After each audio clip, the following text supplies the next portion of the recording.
ఇక్కడ చేంజ్ చేసారు, కానీ ఇక్కడ కాస్టింగ్ కావచ్చు ఫిల్మ్ ఇండస్ట్రీలో మాత్రం చేయలేదు. మాట్లాడుతున్నాను కదా. సో మీరు మాట్లాడుతున్నారు, ఎవ్వరు మాట్లాడట్లే.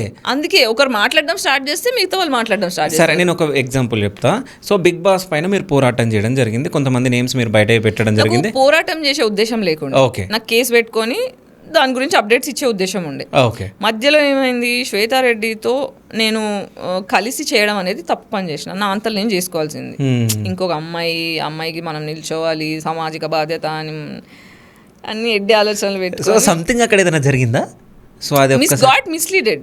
ఓకే, వచ్చి హెల్ప్ చేస్తామని దూరి ఒక పెద్ద మంచి ప్రొడ్యూసర్ వచ్చి నేను హెల్ప్ చేస్తా, మిమ్మల్ని ముందుకు తోవలో తీసుకపోతా, విల్ గైడ్ యూ అని చెప్పి డైల్యూట్ అయిపోయింది. ఇంకా అంతకన్నా డీటెయిల్గా నేను మాట్లాడదలుచుకోలేదు. మళ్ళీ పర్సనల్ మళ్ళీ కొత్త లోలు స్టార్ట్ చేసే ఇంట్రెస్ట్ లేదు నాకు. కాబట్టి it got diluted, people మిస్లీడెడ్ and పైసలు తీసుకొని సైలెంట్ అయిపోయింది అని న్యూస్ కావాలని న్యూస్ స్ప్రెడ్ చేసి. హైలైట్ ఏంటంటే నేను ఎప్పుడు నా గురించి నేను రీసెర్చ్ చేసుకుంటుంటా బయట ఏం మాట్లాడుతున్నారని.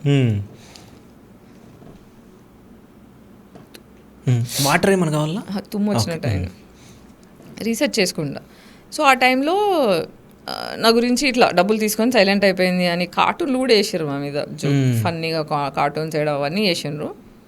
కొన్ని సేవ్ చేసి పెట్టుకున్నా, కొన్ని మంత్స్ తర్వాత మళ్ళీ డిలీట్.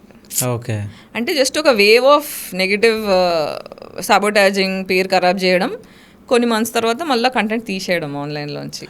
ఓకే, సో అట్లా నేను అబ్జర్వ్ చేసిన, అంటే ఒక వాయిస్ని తొక్కడానికి ఎలా ఉంటాయి స్ట్రాటజీస్ అనేవన్నీ బాగా గమనించా. ఐ రీడ్ మార్కెట్ అలాట్, అంటే రీసెర్చ్ ఎక్కువ చేస్తుంటాను నేను.